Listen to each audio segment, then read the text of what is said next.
एक ऐसी कहानी जिसमें एक साथ 6 लोग काल के गाल में समा गए, यानी 6 लोगों की मौत हो गई।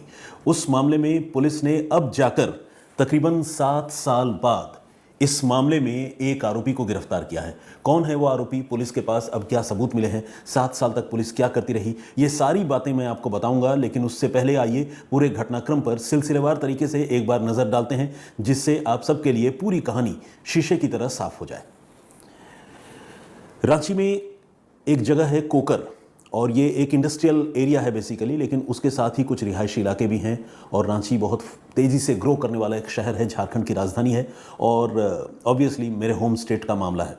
तो यहाँ कोकर में एक रिवर्सा अपार्टमेंट नाम की एक बिल्डिंग है, जो एक हाउसिंग सोसाइटी है, हाउसिंग अपार्टमेंट है, और काफ़ी ऊंची और आलीशान इमारतों में इसकी गिनती होती है। यही रिवर्सा अपार्टमेंट में एक फ्लैट है, फ्लैट नंबर 1002, यानी 1002।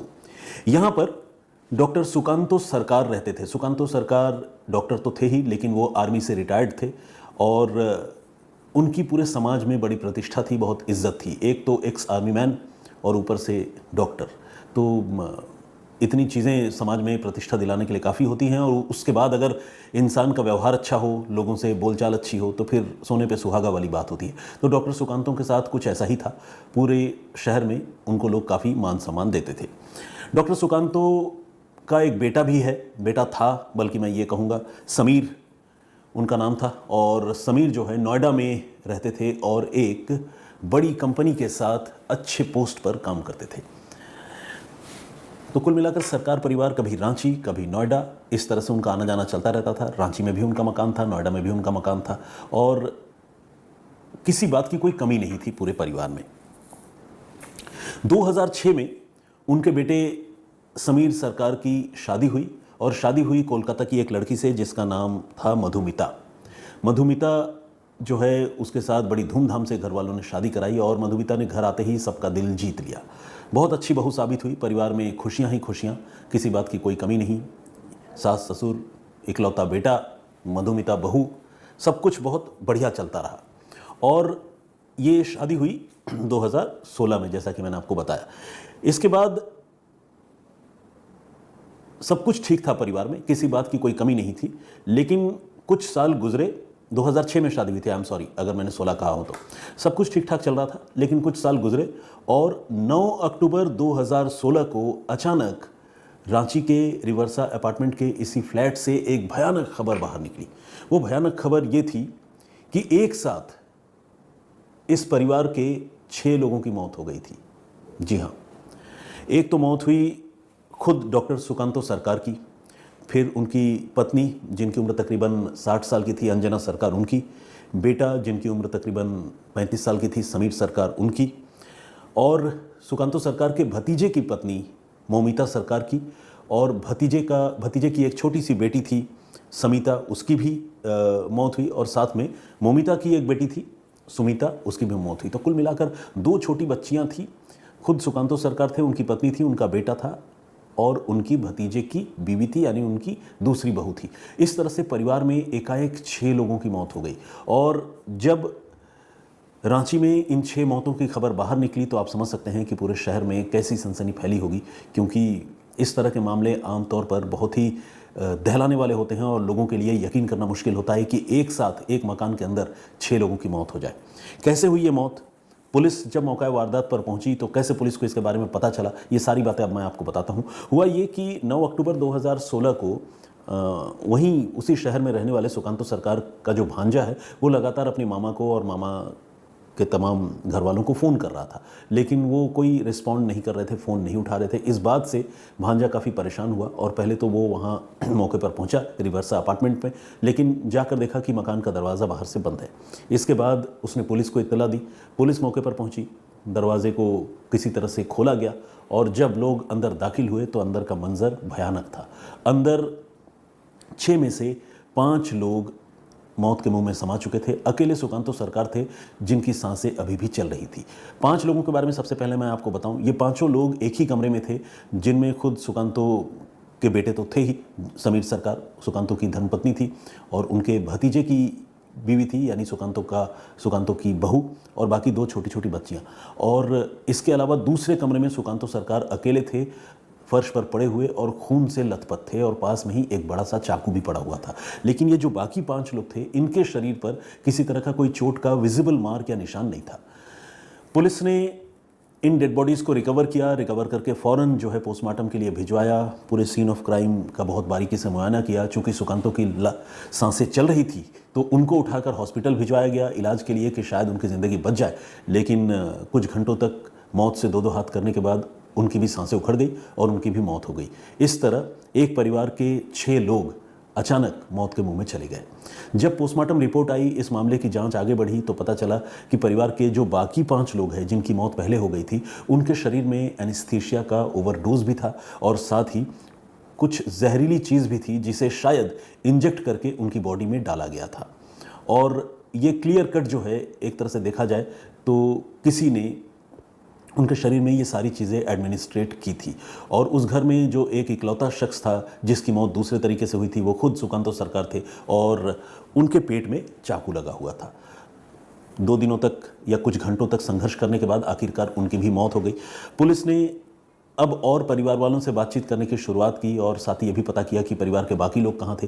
तो ये पता चला कि जो सुकांतो की बहू है वो मधुमिता सरकार जो है, जब ये हादसा हुआ, जब ये घटना हुई, तब वो नोएडा में थी।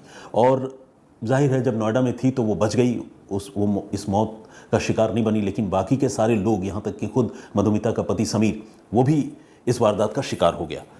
पुलिस ने मामले की जांच शुरू की, तफ्तीश शुरू हुई और परिवार वालों से बातचीत की। धीरे धीरे इन मौतों को लेकर बड़ी अजीबोगरीब कहानी सामने आई। पता ये चला कि मधुमिता से जब समीर की शादी हुई तो जैसा कि मैंने आपको बताया कि परिवार में बहुत सारी खुशियां आई, क्योंकि मधुमिता बहुत अच्छी बहू उन दिनों साबित हुई। तो मधुमिता के अच्छे व्यवहार और उसके अच्छे रवैयों को देखते हुए सरकार परिवार भी उस पर अपनी जान लुटाता था। इस बीच मधुमिता की एक छोटी बहन जिसका नाम मौमिता है, वो कोलकाता के ही एक आश्रम में रहा करती थी। तो मधुमिता ने अपने ससुराल वालों से इजाज़त ली कि अगर वो परमिट करें तो वो अपनी बहन मौमिता को अपने पास लाना चाहती है, क्योंकि वो आश्रम में रहती है और घर में उनकी माँ नहीं है। तो ये बात जब मधुमिता के ससुराल वालों ने सुनी तो चूंकि एक अच्छी बहू इस तरह की बात कह रही थी तो वो मना नहीं कर सके। उन्होंने कहा ठीक है, तुम अपनी बहन को ले आओ, वो यहीं रहे हमारी बेटी की तरह। इसके बाद मधुमिता अपनी बहन मौमिता को अपने घर रांची लेकर आ गई। इसके बाद कभी रांची कभी नोएडा उसका भी आना जाना लगा रहा।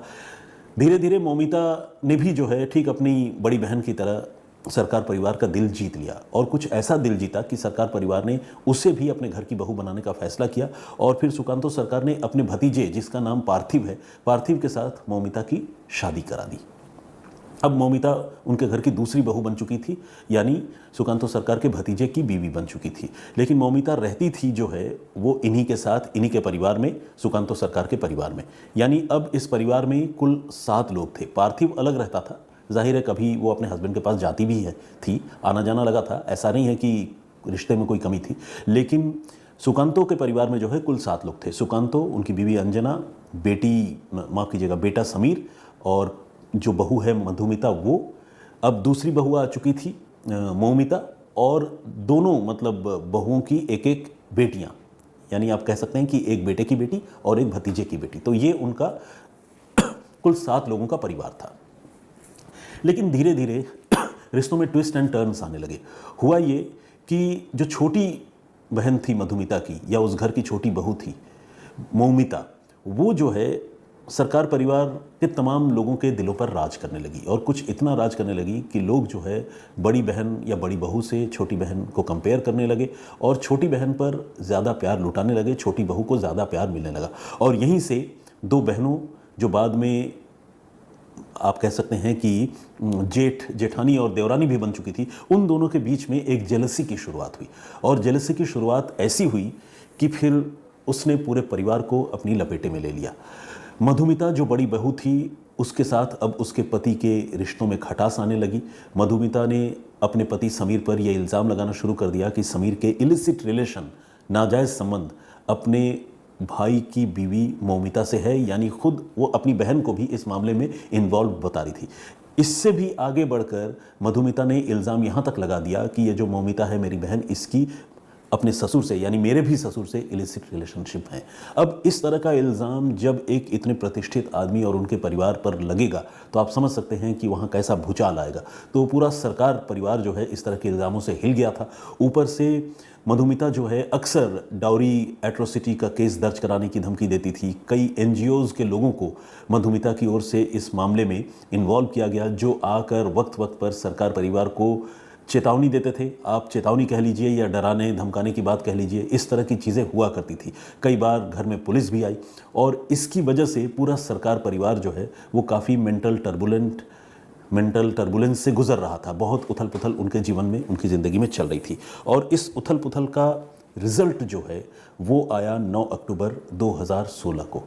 एक रोज़ पहले खुद सुकांतो सरकार ने भी इस बात का इशारा दिया था कि वो शायद कुछ कर गुजरेंगे, लेकिन किसी को नहीं पता था कि अगले दिन उस घर से एक एक कर 6 लाशें निकलेंगी और 6 लोगों की जान चली जाएगी। लेकिन 9 अक्टूबर 2016 को कुछ ऐसा ही हुआ। सुकांतो सरकार खुद तो खैर उनकी जान थोड़ी देर से गई, लेकिन उनके परिवार के बाकी 5 लोगों की पहले मौत हो गई और फिर सुकांतो की भी मौत हो गई। ये जो है मौत जो है अपने आप में बहुत दहलाने वाली बात थी। घर से कुछ कागज़ की पर्चियाँ भी मिली जिसमें मौत की वजहें भी लिखी थी और सारा का सारा इल्ज़ाम या इशारा जो है वो बड़ी बहू मधुमिता के लिए ही था, उसी की तरफ था। पुलिस ने इस मामले की जांच शुरू की थी और आपको जानकर हैरानी होगी कि तब से लेकर यानी 2016 से लेकर इन मौतों के मामले की जांच चल रही थी और अब 7 साल बाद जाकर इस मामले में मधुमिता को रांची की पुलिस ने गिरफ्तार किया है। 7 साल बाद रांची की पुलिस के पास जो है एबेटमेंट के इल्ज़ाम जो है वो साबित होते पुलिस की नज़रों में दिख रहे हैं। पुलिस को ऐसे एविडेंसेस मिले हैं जांच में और अब पुलिस ने उसे कोलकाता से गिरफ्तार किया है और गिरफ्तार करने के बाद रांची लेकर आई है ट्रांजिट रिमांड पर। इस दौरान जो नोट्स है उनको पुलिस ने एविडेंस के तौर पर कंसीडर किया है। जो मौत से पहले इन लोगों ने अलग अलग लोगों से, नाते रिश्तेदारों से, पुलिस वालों से, अपने दोस्तों से जो बातें की थी उनकी गवाहियाँ हुई है और साथ ही पूरा घटनाक्रम को सिलसिलेवार तरीके से पुलिस ने इन्वेस्टिगेट करके आप समझ लीजिए कि एक तरह से चार्जशीट जो है पुलिस तैयार कर रही है और हो सकता है कि कुछ सप्लीमेंट्री चार्जशीट वगैरह भी आने वाले दिनों में दाखिल की जाए। तो इस मामले में इंसाफ जो है वो काफ़ी देर, मैं कहूँगा कि बहुत डिले हो गया इस मामले के इन्वेस्टिगेशन में, लेकिन अब 7 साल बाद ही सही जिस इंसान को इन 6 मौतों का कसूरवार माना जाना चाहिए, खासकर जो सबूत थे उसकी रोशनी में, उसको पुलिस ने अब जाकर गिरफ्तार किया है और वो है घर की बड़ी बहू मधुमिता सरकार। अब मधुमिता सरकार के खिलाफ ये जुर्म साबित होता है या नहीं होता है वो बच जाती है। ये आने वाले दिनों में जब अदालत में इस मामले का ट्रायल चलेगा, जो सबूत और गवाह अदालत में पेश किए जाएंगे वो कितना परफॉर्म कर पाएंगे इसके ऊपर ये बात डिपेंड करेगी। लेकिन ये केस अपने आप में बहुत दहलाने वाली वारदात थी। जब ये घटना रांची में हुई तो रांची के लोगों के साथ साथ पूरे झारखंड के लोग इस घटना को लेकर जो है वो सहम गए थे और इस पर बड़ा चर्चाओं का बाजार उन दिनों बहुत गर्म था। लेकिन अब इस मामले में जब ये मेजर डेवलपमेंट हुआ है तो मुझे लगा कि फॉलोअप में आपको इस कहानी का, इस दुखद घटनाक्रम का अपडेट मुझे ज़रूर बताना चाहिए। तो ये थी पूरी कहानी।